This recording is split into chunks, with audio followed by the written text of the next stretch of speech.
வணக்கம். நீங்கள் இணைந்திருப்பது வசந்தத்தின் இரவு நேர பிரதான செய்திகளோடு. நாம் லவேந்திரன் ஜனநாயகன், கிறிஸ்டினா செல்வராஜ். இன்றைய விரிவான செய்திகளுக்கு செல்வதற்கு முன்னர் முதலில் தலைப்புச் செய்திகள்.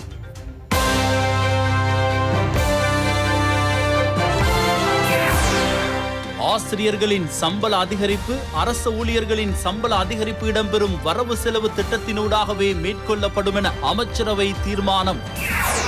வரவு செலவு திட்டம் வரை பொறுக்க முடியாதென தெரிவித்து ஆசிரியர் சங்கங்கள் தொடர்ந்தும் ஆஃப்லைனில்.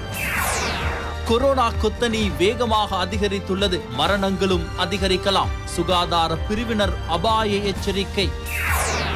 24 மணி நேரமும் தடுப்பூசி ஏற்றும் இலங்கை தடுப்பூசி ஏற்றலில் முன்னிலையில்.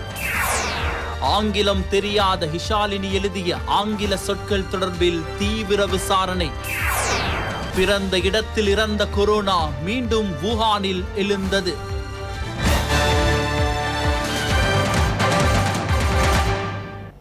கிறிஸ்டினா, ஆசிரியர்களுடைய போராட்டம் என்பது எப்பொழுது தீரும் என்பது யாருக்கும் தெரியாத, ஏன் புரியாத ஒரு புதிராக மாறியிருக்கிறது. இதனால் ஏழை மாணவர்களுடைய கல்வி நடவடிக்கைகள் என்பது முற்றாக தடைப்பட்டிருக்கிறது. ஆசிரியர்களுடைய போராட்டம் அவர்களுடைய தீர்வாக மட்டுமல்லாமல் ஒட்டுமொத்த நாட்டினுடைய பொருளாதாரத்திற்கும் ஒரு சிறந்த தீர்வாக இருக்க வேண்டும். ஏன் நாளைய மாணவர்களின் கல்விக்கு சிறந்த எடுத்துக்காட்டாக இருக்க வேண்டும். அதற்கு ஆசிரியர்கள் தங்களுடைய நிலையை அறிந்து நாட்டினுடைய பொருளாதாரத்திற்கு சிறப்பானதொரு பங்களிப்பை வழங்க வேண்டும். இம்முறை வரவு செலவு திட்டத்தில் ஏனைய அரசு ஊழியர்களுக்கு சம்பளம் மற்றும் வாழ்க்கை செலவு தொடர்பில் எடுக்கப்படும் தீர்மானங்களை போன்றே ஆசிரியர் சம்பள பிரச்சினைக்கும் தீர்வு வழங்க அமைச்சரவை தீர்மானித்துள்ளது. அமைச்சரவை முடிவுகளை அறிவிக்கும் ஊடக சந்திப்பில் அமைச்சர் கஹலி ரம்புக்வெல்ல இதனை தெரிவித்தார். ஆமாம் ஜனா, இதேவேளை தமது கோரிக்கைகள் அடுத்த வரவு செலவு திட்டத்தில் உள்ளடக்கப்படும் வரை காத்திருக்க முடியாது என தொழிற்சங்க பிரதிநிதிகள் தெரிவிக்கின்றனர். அதனால் தொழிற்சங்க போராட்டம் தொடர்ந்தும் இடம்பெறும் என அவர்கள் தெரிவிக்கின்றனர். பல்வேறு கோரிக்கைகளை முன்வைத்து அதிபர் ஆசிரியர் சங்கங்கள் ஆன்லைன் ஊடாக கற்பித்தல் நடவடிக்கைகளிலிருந்து விலகி இன்றுடன் 23 நாட்களாகின்றது. இது தொடர்பில் தீர்மானமிக்க பேச்சுவார்த்தை ஒன்று கடந்த வாரம் பிரதமர் மஹிந்த ராஜபக்ஷ தலைமையில் இடம்பெற்றது. அடுத்த அமைச்சரவை கூட்டத்தில் இப்பிரச்சினையை தீர்ப்பது தொடர்பில் கலந்துரையாடப்படும் என தெரிவிக்கப்பட்டது. அதற்கமைய ஜனாதிபதி கோட்டாபய ராஜபக்ஷ தலைமையில் கூடிய அமைச்சரவை கூட்டத்தில் இது தொடர்பில் நீண்ட கலந்துரையாடல்கள் இடம்பெற்றுள்ளன. அங்கு எடுக்கப்பட்ட தீர்மானங்கள் தொடர்பில் இன்றைய அமைச்சரவை முடிவுகளை அறிவிக்கும் ஊடக சந்திப்பில் சுட்டிக்காட்டப்பட்டது. வருட இறுதியில் எமது வரவு செலவு திட்டத்தில் இது குறித்தும் ஏனைய அரசு ஊழியர்களின் சம்பளம் மற்றும் வாழ்க்கை செலவு குறித்த தீர்மானங்களை சமப்படுத்த தீர்மானித்தோம்.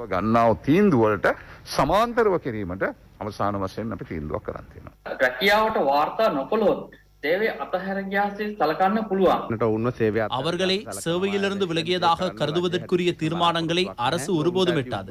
அவர்களின் நியாயமான கோரிக்கைக்கு நாடு பொருளாதார ரீதியில் பலமடைந்தவுடன் தீர்வு வழங்கப்படும் என ஜனாதிபதியும் நிதி அமைச்சரும் உறுதி வழங்கியுள்ளனர். எதிர்வரும் காலங்களில் நாடு குறித்து சிந்தித்து ஆசிரியர் குழாம் கடமைக்கு திரும்பும் என நாம் எதிர்பார்த்துள்ளோம். இதேவேளை இவ்விடயம் தொடர்பில் இன்றைய தினம் பாராளுமன்றத்திலும் கருத்து வெளியிடப்பட்டது.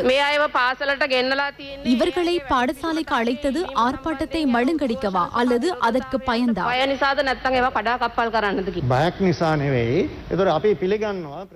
இது பயந்து மேற்கொண்ட நடவடிக்கை அல்ல. இன்று ஆசிரியர்கள் இருக்க வேண்டிய இடத்தில் இல்லை என்பதை கொள்கை ரீதியில் நாம் ஏற்றுக்கொள்ள வேண்டும்.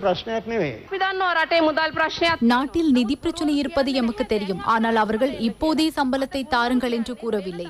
சம்பளத்தை வழங்கும் தினமொன்றை கூறுங்கள், நாம் ஆர்ப்பாட்டத்திலிருந்து விலகுகின்றோம் என்பதையே கூறுகின்றனர். இந்த பிரச்சனை ஏற்பட்டு 7-8 வருடங்களாகின்றது. கடந்த நல்லாட்சி அரசாங்கத்தில் இவர்கள் இது பற்றி ஒரு நாள் கூட பேசவில்லை. இது இந்த அரசாங்கம் ஏற்படுத்திய பிரச்சனை அல்ல. உங்கள் ஆட்சி காலத்திலும் இது இருந்தது.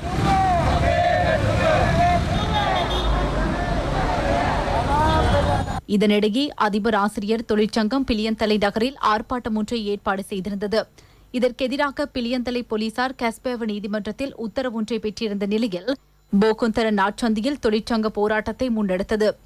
அரசாங்கம் சம்பள முரண்பாட்டை தீர்ப்பதற்கு உறுதியளித்துள்ள நிலையில் இவ்வாறு ஆர்ப்பாட்டத்தில் ஈடுபடுவது ஆசிரியர்களின் கௌரவத்திற்கு பாதிப்பை ஏற்படுத்தும் என ஸ்ரீலங்கா பொதுஜன கல்வி சேவை சங்க தலைவர் பசந்தா ஹந்தபாங்கொட தெரிவித்தார். தமக்கு அவதூறு ஏற்படும் வகையில் சமூக வலைதளங்களூடாக தெரிவிக்கப்படும் கருத்துக்கள் தொடர்பில் குற்றப்புலனாய்வு திணைக்களத்தில் முறைப்பாடொன்றை பதிவு செய்ய வருகை தந்த போதே அவர் இதனை குறிப்பிட்டார். அரசாங்கத்திடமிருந்து பணம் பெற்றுக்கொண்டு ஆசிரியர் போராட்டத்தை நான் காட்டிக் கொடுப்பதாக பலர் கருத்துக்களை வெளியிடுகின்றனர். நாம் ஒருபோதும் ஆசிரியர் ஆர்ப்பாட்டத்தை காட்டிக் கொடுக்கவில்லை. ஆசிரியர் சம்பள முரண்பாடு தொடர்பில் இன்று பேசுபொருளாக மாறியுள்ள அந்த அறிக்கையை தயாரித்ததே எமது சங்கமாகும். இதனை காட்டி சூழ்ச்சிகளை மேற்கொண்டு ஆசிரியர் போராட்டத்தை முன்னெடுத்து காட்டிக் கொடுத்தவர்கள் நாம் அல்ல, அவர்களே. இதேவேளை அதிபர், ஆசிரியர் சங்கம் மற்றும் கல்வி அமைச்சர் பேராசிரியர் GL பீரிஸ் ஆகியோருக்கிடையில் பேச்சுவார்த்தை ஒன்று இசுருப்பாய கல்வி அமைச்சு காரியாலயத்தில் இடம்பெற்றது. இதில் அமைச்சர்களான பந்துல குணவர்தன, காமினி லோகுகே மற்றும் கல்வி அமைச்சின் செயலாளர் பேராசிரியர் கபில பெரேரா ஆகியோர் கலந்து கொண்டனர். எனினும் இங்கு இடம்பெற்ற பேச்சுவார்த்தை தோல்வியில் முடிவடைந்துள்ளதாக இலங்கை ஆசிரியர் சேவை சங்கத்தின் செயலாளர் ஜோசப் ஸ்டாலின் தெரிவித்தார். தமது போராட்டத்தை தொடர்ந்து முன்னெடுக்க உள்ளதாகவும் நாளைய தினம் பாரிய ஆர்ப்பாட்ட பேரணியொன்றை ஏற்பாடு செய்துள்ளதாகவும் அவர் குறிப்பிட்டார். அடுத்த வரவு செலவு திட்டத்தில் சம்பள முரண்பாட்டை தீர்ப்பதாக இங்கு கூறப்பட்டது. நாம் அதனை கடுமையாக நிராகரித்தோம். வரவு செலவு திட்டம் வருவரை எம்மால் பார்த்து கொண்டிருக்க முடியாது. எமது போராட்டம் தொடர்ந்து முன்னோக்கி செல்லும். இதற்கு முன்னர் பாடசாலை ஆரம்பிப்பதற்கான தினம் ஒன்றை அறிவித்து அதன் முன்னாயத்த செயற்பாடுகளுக்காக அதிபர், ஆசிரியர்கள் அழைக்கப்பட்டனர். அதனால் இந்த அறிவிப்பை உடன் மீளப்பெற வேண்டும் என கோரிக்கையை நாம் முன்வைத்தோம். தொழிற்சங்க பிரதிநிதிகளோடு இடம்பெற்ற பேச்சுவார்த்தையின் பின்னர் அமைச்சர் பேராசிரியர் GL பீரிஸ் தலைமையில் விசேட ஊடக சந்திப்பொன்றும் இடம்பெற்றது. எமது நாட்டில் மாத்திரமல்ல, உலகின் பல நாடுகளில் இன்று பொருளாதார பிரச்சனை ஏற்பட்டுள்ளது. இந்த சகல பிரச்சனைகளுக்கு மத்தியிலும் நாம் தொடர்ச்சியாக அரச ஊழியர்களுக்கு சம்பளத்தை வழங்கினோம். சில நாடுகளில் அவ்வாறும் கூட செய்ய முடியாது போனது. இந்த பிரச்சனை இப்போது இருக்கின்ற அரசாங்கத்தினால் ஏற்படுத்தப்பட்ட பிரச்சனை அல்ல. இந்த போராட்டங்களினால் பாரிய பாதிப்பு ஏற்பட போவது இந்நாட்டில் உள்ள வறிய குடும்பங்களை சேர்ந்த பிள்ளைகளுக்காகும். வசதி வாய்ப்புகள் உள்ள குடும்பத்தை சேர்ந்த பிள்ளைகளுக்கு இதனால் எந்த பிரச்சனையும் வரப்போவதில்லை. இது சமூக நியாயமற்ற வேலை.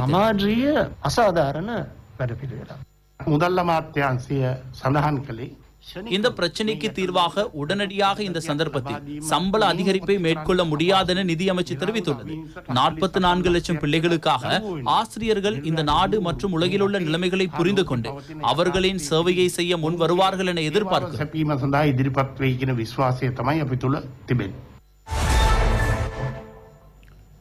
கொத்தலாவல பாதுகாப்பு பல்கலைக்கழக சட்டமூலத்திற்கு எதிர்ப்பு தெரிவித்து அனைத்து இலங்கை பல்கலைக்கழக மாணவர் அமைப்பு உறுப்பினர்கள் இன்று பிற்பகல் பாராளுமன்ற நுழைவாயிலுக்கு அருகில் ஆர்ப்பாட்டம் ஒன்றை முன்னெடுத்தனர்.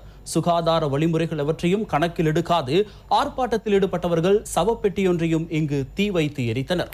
எவ்வாறெனினும் இன்று இடம்பெற்ற அமைச்சரவை முடிவுகளை அறிவிக்கும் ஊடக சந்திப்பில் கருத்து வெளியிட்ட அமைச்சர் ரமேஷ் பத்திரன, இலவச கல்விக்கு எவ்வித பாதிப்பும் ஏற்படாத வகையிலேயே கொத்தலாவல சட்டம் மூலம் நிறைவேற்றப்படும் என குறிப்பிட்டார். அனைத்திலங்கை பல்கலைக்கழக சங்க உறுப்பினர்கள் பாராளுமன்ற நுழைவாயிலுக்கு அருகாமையில் இந்த ஆர்ப்பாட்டத்தை ஏற்பாடு செய்திருந்தனர். பாராளுமன்றத்தை நோக்கி அவர்கள் செல்லும் போது போலீசார் அவர்களுக்கு தடை விதித்தனர். இதன்போது அங்கு அமைதியற்ற சூழல் உருவாகியது. ஆர்ப்பாட்டக்காரர்கள் வீதி தடைகளை தூக்கி எறிவதற்கு முயற்சித்ததை காணக்கூடியதாக இருந்தது. இந்த ஆர்ப்பாட்டம் காரணமாக பத்திரமுல்லை, பெலவத்த, ராஜகிரிய ஆகிய பகுதிகளில் கடும் வாகன நெரிசல் ஏற்பட்டது.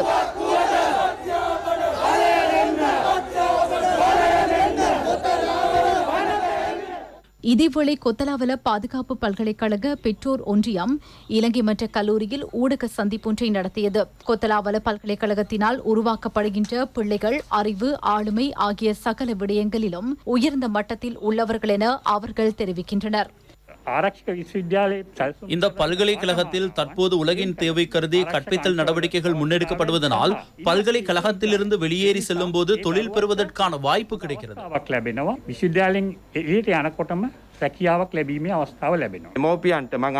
பெற்றோர்களாகிய நீங்களும் உங்கள் பிள்ளைகளை கொத்தலாவல பல்கலைக்கழகத்தில் சேருங்கள். உங்கள் பிள்ளை சிறந்த ஒரு நபராக வெளியில் வருவார் என நான் உறுதிப்பட கூறுகின்றேன். எமது பிள்ளைகளை வெளிநாட்டு பல்கலைக்கழகங்களுக்கு அனுப்பி செலவு செய்வது கடினம். இங்கு கல்வி கற்போர் 24 வயதாகும் போது பட்டப்படிப்பை நிறைவு செய்து வெளியில் வரலாம். கொத்தலாவல பாதுகாப்பு பல்கலைக்கழக சட்டமூலம் எதிர்வரும் வெள்ளிக்கிழமை பாராளுமன்றத்தில் விவாதத்திற்கு எடுத்துக் கொள்ளப்பட மாட்டாது என அமைச்சரவை எடுத்த தீர்மானம் தொடர்பில் இன்றைய ஊடக சந்திப்பில் கேள்வி எழுப்பப்பட்டது. இங்கு கருத்து வெளியிட்ட அமைச்சர் ரமேஷ் பத்ரன திருத்தங்களுடன் ஜனநாயக முறைமைகளுக்கு அமைய கொத்தலாவல பாதுகாப்பு பல்கலைக்கழக சட்டமூல திருத்தம் நிறைவேற்றப்படும் என குறிப்பிட்டார். இந்த சட்டமூலத்தில் மேற்கொள்ளப்பட்டுள்ள பல திருத்தங்களை ஒன்று சேர்த்து மீண்டும் ஒரு சட்டமூலமாக அதை சமர்ப்பிப்பதே எமது நோக்கமாகும். அது தொடர்பான சகல கருத்துக்களுக்கும் ஜனநாயக ரீதியில் மதிப்பளிக்கும் அரசு என்ற அடிப்படையிலும் மக்களின் கருத்துக்களை மதிக்கும் அரசு என்ற அடிப்படையிலும் நாம் அதனை செவிமடும். அதில் ஏதேனும் திருத்தங்கள் மேற்கொள்ளப்பட வேண்டுமெனில் அதனையும் மேற்கொண்டு முன்னோக்கி செல்ல ஜனாதிபதி உறுதியளித்துள்ளார். இது தொடர்பில் ஆரோக்கியமான பேச்சுவார்த்தைகள் இடம்பெறுகின்றன. இலங்கையின் இலவச கல்வித்துறைக்கு எவ்வித பாதிப்பும் ஏற்படாத வகையில் இந்த நடவடிக்கை மேற்கொள்ளப்படும் என அரசாங்கம் என்ற வகையில் நாம் உறுதியளிக்கின்றோம். ஜனாதிபதி கோட்டாபய ராஜபக்ஷ இன்றைய தினம் அக்குரேகொட ராணுவ தலைமையகத்திற்கு கண்காணிப்பு விஜயம் ஒன்றை மேற்கொண்டார். இங்கு ஜனாதிபதிக்கு விசேட ராணுவ மரியாதையும் வழங்கப்பட்டது.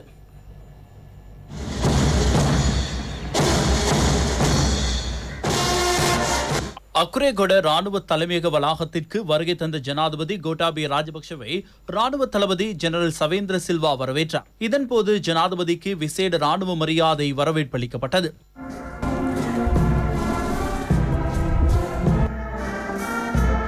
குறித்த ராணுவ தலைமையகத்தின் செயற்பாட்டு கண்காணிப்பு தொகுதியை ஜனாதிபதி கோட்டாபய ராஜபக்ஷ திறந்து வைத்தார்.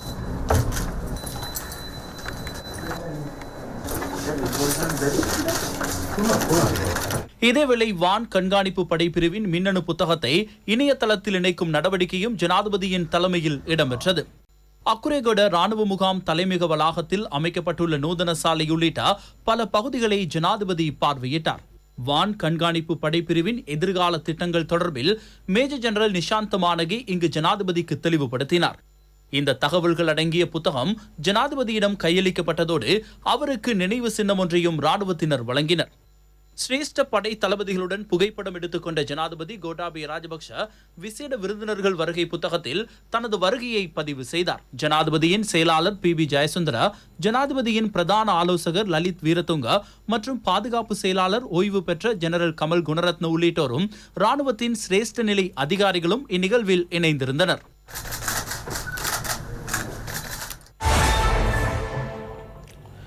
தொடர்ந்து 5வது நாளாகவும் நேற்றைய தினம் கொரோனா தொற்றாளர்களின் எண்ணிக்கை 2000-ஐ கடந்தது. தற்போது அடையாளம் காணப்படும் தொற்றாளர்களின் எண்ணிக்கை எதிர்காலத்தில் 5 மடங்காக அதிகரிக்கும் எனவும் டெல்டா திரிபு காரணமாக அதிக மரணங்கள் நேரும் எனவும் இலங்கை வைத்திய சங்கம் தெரிவிக்கிறது. இதேவேளை சுகாதார பணியாளர்கள் அனைவருக்கும் தடுப்பூசி ஏற்றப்பட்டுள்ளதால் நோயாளர்களுக்கு சிகிச்சை அளிப்பதற்கு இவர்கள் அனைவரதும் ஒத்துழைப்பு அத்தியாவசியம் என சுகாதார அமைச்சர் தெரிவிக்கின்றார்.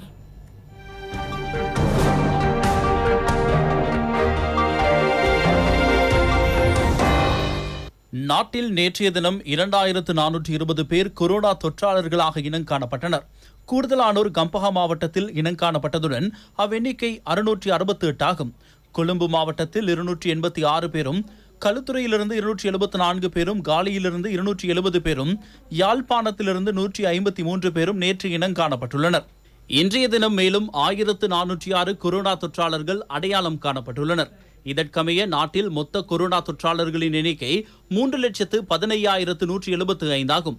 இவர்களில் 27,834 பேர் சிகிச்சை பெற்று வருகின்றனர். 2,82,770 பேர் பூரணமாக குணமடைந்துள்ளனர். நோய் வேகமாக பரவி வருவதை காணக்கூடியதாக உள்ளதாகவும் டெல்டா திரிபு காரணமாக மேல் மாகாணத்தில் வைத்தியசாலைகளில் நோயாளர்களின் எண்ணிக்கை உச்சளவில் அதிகரித்து வருவதாகவும் இலங்கை வைத்திய சங்கம் இன்று இடம்பெற்ற ஊடகவியலாளர் சந்திப்பில் சுட்டிக்காட்டியது. நாம் தற்போது மிகவும் தீர்க்கமான தருணத்தில் உள்ளதாகவும் அவர்கள் தெரிவிக்கின்றனர். மேல் மாகாணத்தில் அதிகளவான நோயாளர்கள் உள்ளனர். வைத்தியசாலை கட்டமைப்புக்கு தாங்க முடியாத அளவு நோயாளர்கள் வருகை தந்துள்ளனர். விசேடமாக தேசிய வைத்தியசாலைக்கு அதிகளவான நோயாளர்கள் வருகை தந்துள்ளனர். சாதாரணமாக நாம் குறைந்த வருமானம் உடைய நாடு என்ற அடிப்படையில் நாம் மேற்கொள்ளும் மட்டுப்படுத்தப்பட்ட PCR பரிசோதனைக்கு அமைய இந்நோயாளர்கள் கண்டுபிடிக்கப்பட்டனர். இப்படி நிலை இருந்தால் எமது சமூகத்தில் இதைவிடவும் 5 மடங்கான நோயாளர்கள் இருக்கலாம் என்பதை நாம் புரிந்து கொள்ள வேண்டும். மரணத்தை தவிர்ப்பதற்கும் நாம் கவனமாக செயற்பட வேண்டும்.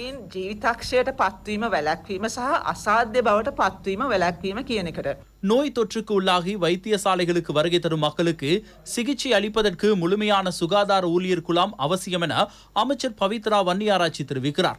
முள்ளேரியா ஆதார வைத்தியசாலையில் விசேட கோவிட் சிகிச்சை பிரிவை திறந்து வைத்த சந்தர்ப்பத்திலேயே அவர் இதனை குறிப்பிட்டார். சுகாதார பிரிவை சேர்ந்த சகலருக்கும் 2 டோஸ் தடுப்பூசிகளும் செலுத்தப்பட்டுள்ளன. அவர்களுக்கு தேவையான நோய் எதிர்ப்பு சக்தி உள்ளது. இலங்கையில் முதலாவதாக சுகாதார பிரிவினருக்கே தடுப்பூசி ஏற்றினோம். அவர்களின் குடும்ப உறுப்பினர்களுக்கும் தடுப்பூசி ஏற்ற நாம் நடவடிக்கை எடுத்துள்ளோம். எரிசக்தி அமைச்சின் அதிகாரிகள் பலர் கொரோனா தொற்றுக்கு உள்ளாகியுள்ளதனால் எதிர்வரும் 6ஆம் தேதி வரை அமைச்சை மூடுவதற்கு தீர்மானித்துள்ளதாக அமைச்சர் உதய கம்மன்பில தெரிவித்துள்ளார். தனக்கு மேற்கொள்ளப்பட்ட ஆன்டிஜென் பரிசோதனையில் வைரஸ் தொற்று இல்லை என உறுதிப்படுத்தப்பட்டாலும் இன்று முதல் தான் தனிமைப்படுத்தலில் இருக்க தீர்மானித்துள்ளதாகவும் அறிக்கையொன்றினூடாக உதய கம்மன்பில தெரிவித்துள்ளார்.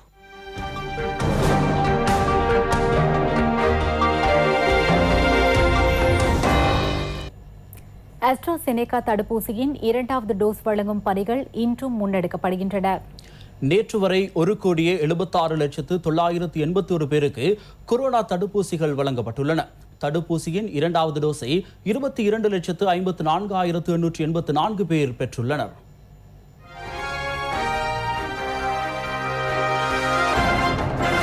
நேற்றைய தினம் ஆஸ்ட்ராசெனேகா தடுப்பூசியின் 2வது டோஸ் 1,74,975 பேருக்கு வழங்கப்பட்டது.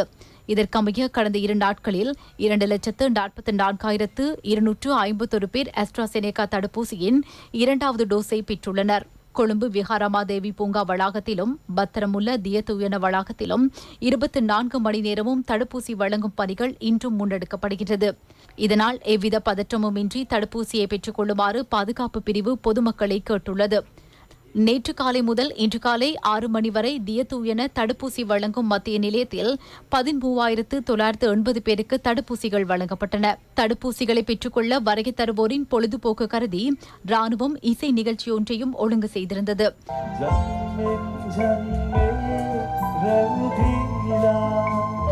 பண்டாநாயக்க மாநாட்டு மண்டப வளாகத்திலும் இன்று ஆஸ்ட்ராசெனேகா தடுப்பூசியின் 2வது டோஸ் வழங்கப்படுகின்றது. கொழும்பு மாநகர சபையும் விமானப்படையும் இணைந்து இதனை முன்னெடுத்துள்ளது. முன்னாள் அமைச்சர் ரிஷாட் பதியுதீனின் வீட்டில் பணியாற்றிய சிறுமி தங்கியிருந்த அறையின் சுவரில் மரணம் தொடர்பிலான ஏதேனும் ஆங்கில எழுத்து வடிவில் தமிழ் எழுதப்பட்டிருந்ததாகவும் அது தொடர்பான விரிவான விசாரணைகள் இடம்பெறுவதாகவும் போலீசார் தெரிவிக்கின்றனர். எவ்வாறெனினும் உயிரிழந்த சிறுமியின் சகோதரர் இது குறித்து தெரிவிக்கையில் ஹிஷாலினிக்கு ஆங்கில மொழியில் எழுதுவதற்கு முடியாது என தெரிவித்துள்ளார். ரிஷாட் பதியுதீனின் வீட்டில் பணிபுரிந்த சிறுமி தீப்பற்றி உயிரிழந்த சம்பவம் தொடர்பில் ரிஷாட் பதியுதீனின் வீட்டை அரச பகுப்பாய்வு திணைக்கள அதிகாரிகள் நேற்றைய தினம் சோதனையிட்டனர். சுமார் 1 மணி நேரம் வீடு சோதனையிடப்பட்டதாக அறிவிக்கப்படுகின்றது. போலீஸ் சோகோ அதிகாரிகளும் நேற்று மதியம் இவ்வீட்டிற்கு வருகை தந்து சோதனை நடவடிக்கையினை முன்னெடுத்தனர். அத்துடன் குறித்த சிறுமி தங்கியிருந்த அறையின் சுவரில் மரணம் குறித்த ஏதோ ஒன்று எழுதப்பட்டிருந்ததாகவும் அது தொடர்பில் கையெழுத்து விசாரணை உள்ளிட்ட விரிவான விசாரணையொன்று முன்னெடுக்கப்படுவதாகவும் போலீசார் தெரிவித்தனர். ஆங்கில எழுத்துக்களால் தமிழ் அர்த்தங்களை வெளிப்படுத்தும் வசனங்கள் எழுதப்பட்டிருந்ததாக போலீஸ் ஊடக பேச்சாளர் தெரிவிக்கின்றார். ஆங்கில எழுத்துக்களால் எழுதப்பட்டிருந்த தமிழ் வசனத்தில் என் சாவுக்கு காரணம் என்பதே கருத்தாக அமைந்திருந்தது. எனது மரணத்திற்கு காரணம் என்பதே இதுவாகும். அரச பகுப்பாய்வு திணைக்களத்தின் கையெழுத்து தொடர்பிலான நிபுணர்கள் அவ்விடத்திற்கு வருகை தந்து இது தொடர்பிலான விசாரணைகளை முன்னெடுத்தனர். அத்துடன் ஆங்கில எழுத்துக்கள் தொடர்பிலான புத்தகங்களும் கண்டெடுக்கப்பட்டுள்ளன. இதனால் இவ்வசனம் அவரால் எழுதப்பட்டிருந்ததா என்பதை உறுதி செய்வதற்காக அப்புத்தகங்களும் குறித்த இடத்தின் புகைப்படமும் பகுப்பாய்வு திணைக்கள நிபுணர்களினால் பெறப்பட்ட ஆதாரங்களும் ஒத்துப்போகிறதா என்பது குறித்து விசாரணைகள் முன்னெடுக்க அத்திணைக்களத்திற்கு அனுப்பி வைக்கப்பட்டுள்ளன. රස පරීක්ෂක දෙපාර්තමේන්තුවේ විශේෂඥයින් විසින් ලබාගත් යම් යම් නිදර්ශකත් සමග ගැළපෙන්නේ දැයි පරීක්ෂා කිරීමට රස පරීක්ෂක දෙපාර්තමේන්තුව වෙත යැවීමට නියමිතව තිබෙනවා. அத்துடன் ஹிஷாலினியின் சகோதரர் கூறுகையில் இவர் தரம் 7 வரை மாத்திரமே கல்வி கற்றுள்ளதனால் தான் அறிந்த வகையில் ஆங்கில எழுத்துக்களை எழுதுவதற்கு இவரால் முடியாதென தெரிவிக்கின்றார். නංගි සාමාන්‍ය ඉංග්‍රීසි අකුරු ලියන්න පුළුවන්ද නංගිට හොඳට? බලාගෙන ලියන්න පුළුවන් සර්. තනියෙන් බෑ සර්. නංගි ෆෝන් වලින් SMS එකම ගහනවද? ෆෝන් එක තිබුණේ නැහැ සර්. අනික ෆෝන් එකේ මෙසේජ් යවන්න තරම් අර ඉස්සෙල්ල කොට ඉංග්‍රීසියෙම දන්නේ. මම ගන්න තරමට ඒව නංගි ලියලා නැහැ ඒකයි. இதேவேளை ரிஷாட் பதியுதீனுக்கு எதிராக 2015ஆம் ஆண்டிற்கு பின்னர் பல்வேறு சந்தர்ப்பங்களில் பல முறைப்பாடுகள் முன்வைக்கப்பட்டிருந்தாலும் அது தொடர்பில் எவ்வித நடவடிக்கைகளும் மேற்கொள்ளப்படவில்லை என குற்றம் சுமத்தி வடக்கு முஸ்லிம் அமைப்பு இன்று போலீஸ் தலைமையகத்தில் முறைப்பாடொன்றை பதிவு செய்தது. இதேவேளை சிறுமி ஹிஷாலினிக்கு நீதி வேண்டி இன்றும் நாட்டின் பல பாகங்களிலும் ஆர்ப்பாட்டங்கள் இடம்பெற்றன. சிறுமி ஹிஷாலினியின் மரணத்திற்கு நீதி கிடைக்க வேண்டும் என வலியுறுத்தி நுவரெலியா பம்பரக்கல தோட்ட மக்கள் இன்று ஆர்ப்பாட்டம் ஒன்றை முன்னெடுத்தனர். கொழுந்து சேர்ப்பு மத்திய நிலையத்திற்கு அருகில் ஆர்ப்பாட்டம் இடம்பெற்றது. ஜனாதிபதி தலையிட்டு சரி எங்களுக்கு ஹிஷாலினிக்கு நீதி வேண்டும். நாங்க வன்மையா கண்டிக்கிறோம். ஹிஷாலினிக்கு நடந்த மாதிரி ஒரு குற்றத்தை நாங்க ஏற்றுக்கொள்ள முடியாது. நாங்க மலையகத்துல கஷ்டப்பட்டு ஒரு தாய் தப்பே ஒரு பிள்ளைகளை வளர்க்கறதுக்கு பெரும்பாடு படுறோம். ஹட்டன் லெதண்டி தோட்ட தொழிலாளர்களும் இன்று டயகம சிறுமியின் மரணத்திற்கு நீதி வேண்டி காசல்டி நீர்த்தேக்கத்திற்கு அருகிலிருந்து ஊர்வலமாக நடந்து வந்து காசல்டி லெதண்டி தோட்ட பகுதிகளுக்கு அருகில் ஆர்ப்பாட்டம் ஒன்றை முன்னெடுத்தனர். எல்லா சிறுவர்களும் ஒரே மடத்தை பார்க்கப்படணும். சிறுவர்களை முதல்ல வேலைக்கு அமர்த்தாங்க. எங்களுடைய கஷ்டங்களா இருந்தாலும் அவங்க கிட்ட படிப்பு இல்லாட்டியும் வேற ஏதாவது திறமைகள் இருக்கும், அதை வெளிக்கொணரப்படுங்க. நாவலப்பிட்டி கொலப்பத்தன தோட்ட மக்களும் இன்று இச்சம்பவத்திற்கு எதிர்ப்பு தெரிவித்து ஆர்ப்பாட்டம் ஒன்றை நடத்தினர். கொலப்பத்தன தோட்டத்திலிருந்து நாவலப்பிட்டி தலப்பத்தன சந்தி வரை வருகை தந்து இம்மக்கள் சிறுமி ஹிஷாலினியின் மரணத்திற்கு நீதி கோரி ஆர்ப்பாட்டத்தில் ஈடுபட்டனர்.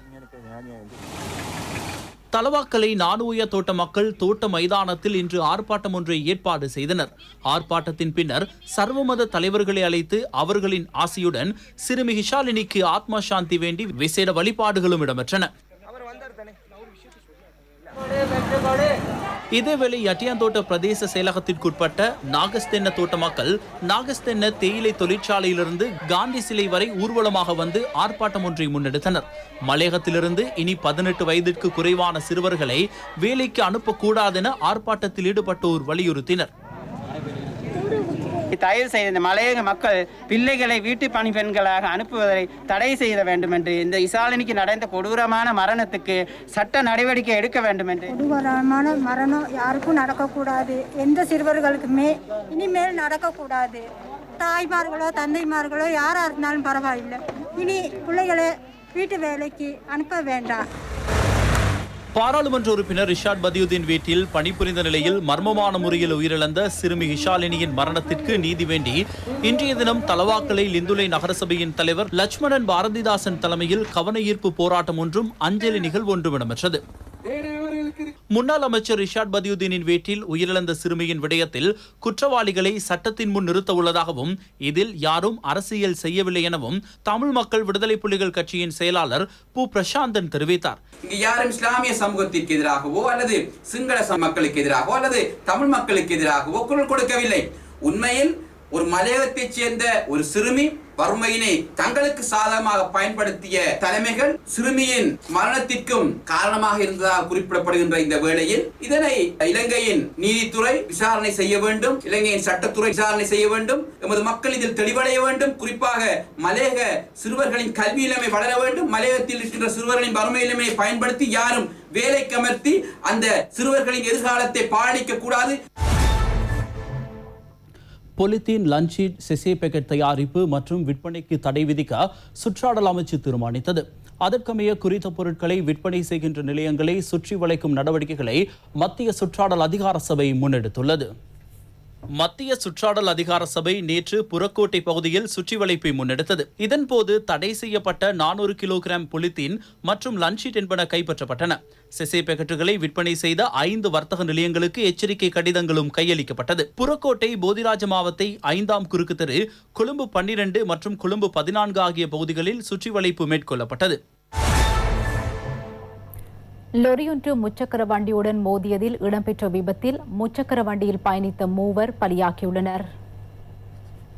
ஒரே குடும்பத்தைச் சேர்ந்த 3 பயணித்த முச்சக்கர வண்டி வட்டரக்க மீகோட சந்தியில் வீதியை விட்டு விலகி லொரியொன்றுடன் மோதியதில் விபத்து நேர்ந்துள்ளது. விபத்தில் ஆதாதுல பகுதியைச் சேர்ந்த 63 வயதுடைய முச்சக்கர வண்டியின் சாரதியும் 66 வயதுடைய மூதாட்டியொருவரும் அவர்களின் 4 மாதங்களான பேரப்பிள்ளையும் இவ்வாறு உயிரிழந்தனர். குறித்த சிசுவின் தாய் நோய்வாய்க்குள்ளான நிலையில் கலுபோவில வைத்தியசாலையில் அனுமதிக்கப்பட்டுள்ளார். ஹோமாகமர் ராணுவ முகாமில் அமைந்துள்ள தடுப்பூசி மத்திய நிலையத்திற்கு வருகை தந்து தடுப்பூசி ஏற்றிக்கொண்டு மீண்டும் செல்லும் போதே அவர்கள் இந்த கோர விபத்துக்கு முகம் கொடுத்துள்ளனர்.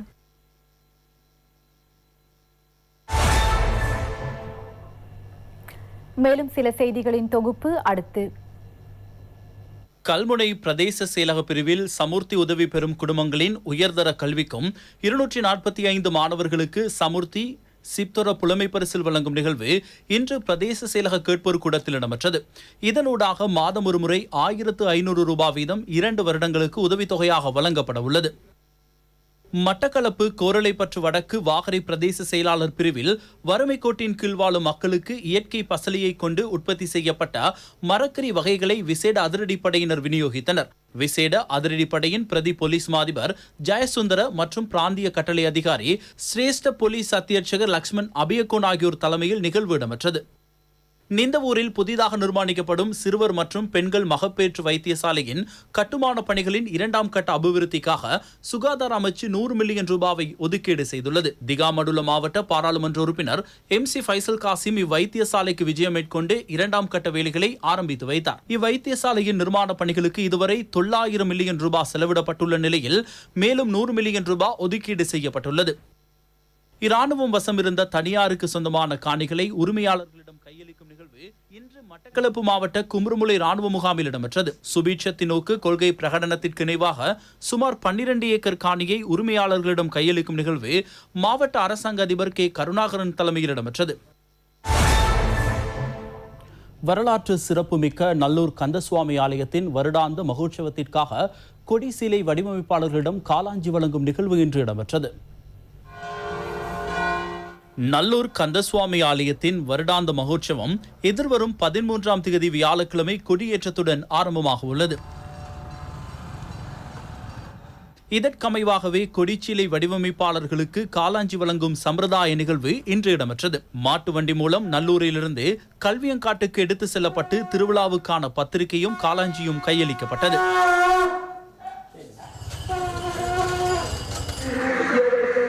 இதேவேளை இலங்கையின் சின்ன கதிர்காமம் என அழைக்கப்படும் மட்டக்களப்பு மண்டூர் கந்தசுவாமி ஆலயத்தின் வருடாந்த உற்சவம் நேற்று கொடியேற்றத்துடன் ஆரம்பமானது. 21 தினங்கள் ஆலய திருவிழா இடம்பெற உள்ளது. இம்முறை வருடாந்த உற்சவத்தில் பக்தர்கள் அனுமதிக்கப்பட மாட்டார்கள். 22ஆம் தேதி மட்டக்களப்பு வாவியில் முருகப்பெருமானுக்கான தீர்த்த உற்சவத்தோடு வருடாந்த உற்சவம் நிறைவு பெற உள்ளது.